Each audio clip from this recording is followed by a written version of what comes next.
Local 24, Sports with Bryan Fenley. On this presidential election night, the Grizzlies fans have been doing some polling of their own. No hanging chads, no recount needed. They're all in favor of Chandler Parsons getting more touches on the offensive end against the Nuggets tonight. There were murmurs of an upset here today as Georgia Southern and its running game gashing through the Ole Miss defense. Man, you want to see a punt on the show as well. Why not? You know what? We got to do everything. We've got to have it all on the show.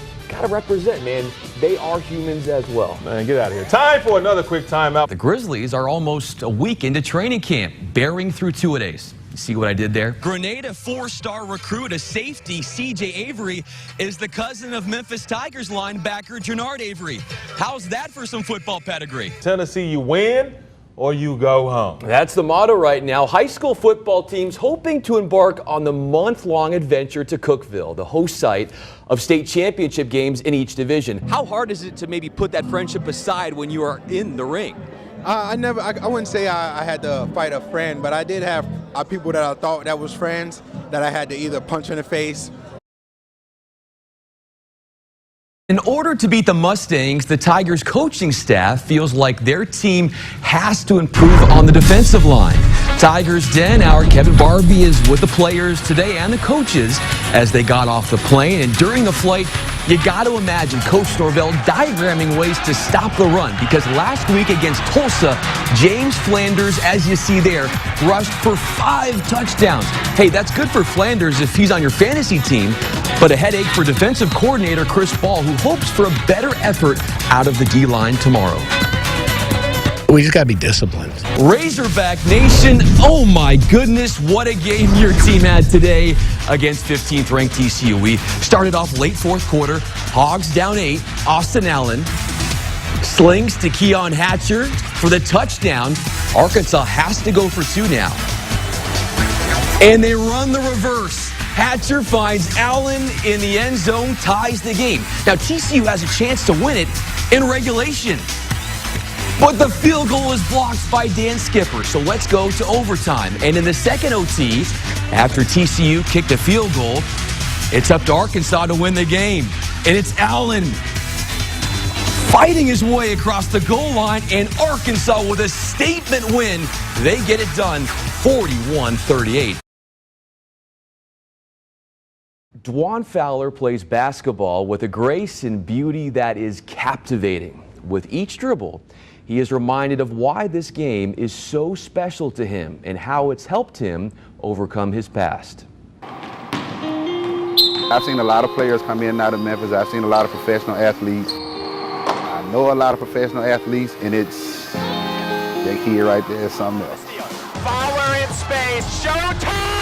He is the best talent never to be heard of in Memphis. CCC secures the rebound. Leading pass, Henderson to Fowler. Fowler 360! Are you kidding me? Dwan Fowler, Come on, drive. gained a passion for the sport thanks to his brother Brandon. If it wasn't for him, this game wouldn't be what it is to me. For Dwan and Brandon, basketball became their greatest escape. Stuff that I got on my mind that they're trying to hold me back, it goes away. A welcome reprieve from a chaotic upbringing. Where I grew up at, you had to worry about people getting killed, people getting shot. Even walking to the gym wasn't even safe. But one summer afternoon, 5 years ago at Lester Community Center, even basketball could not shield him from the horrors of his youth. Have you been to this court since that day? Since that day, this was the first time I came back here. You walked up onto this court here expecting to play a pickup game. What happened? I mean, we were just playing. Just having fun, just getting into the game, competing.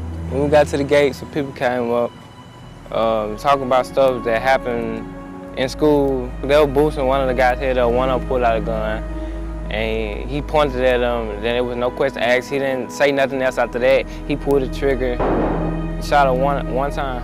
That's all it really took. Dwan is healing the only way he knows. I keep him on my mind all the time, but when it comes to basketball, it's like he's on the court with me.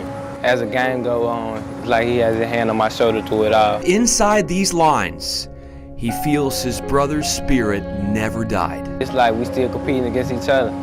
He playing his game, I'm playing mine. If you had the chance to say something to him, what will you say?